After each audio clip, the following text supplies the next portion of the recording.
Hey guys, welcome to my channel. Hope all of you are well. Today I'm gonna show you how to find the IP address of a website in a simple way. Okay, so let's start. Firstly, we will start by opening the command prompt. So let me open the command prompt. Let's go on search and type here cmd. Okay, here's the command prompt. Spring opening, and now I'll type here TRACERT space like any website www.facebook.com. Now press enter.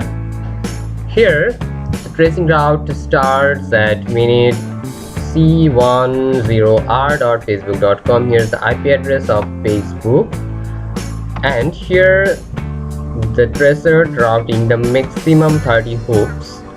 Well, the first hoop, second hoop, it will continue till maximum 34. This is the IP address of Facebook. Like, let me mark it. This is, and now let me copy it. Now I'm going to the browser and I'll paste it here. Sorry. Alright.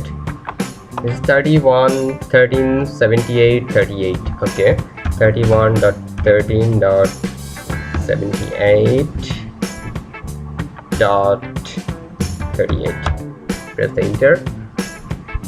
Look, it's routing to the Facebook. So this is very simple process to find any IP address. Find the IP address of any website. I hope all of you understand this process. Basically, it's not important to know, but if you want to learn ethical hacking, or if you want to learn how to hack any website, it may helpful for you. So that's it. Hope all of you like this video. If you find it helpful, please share it with your friend. If you like it, press the thumbs button, and of course don't forget to subscribe my channel. Stay blessed. Thank you.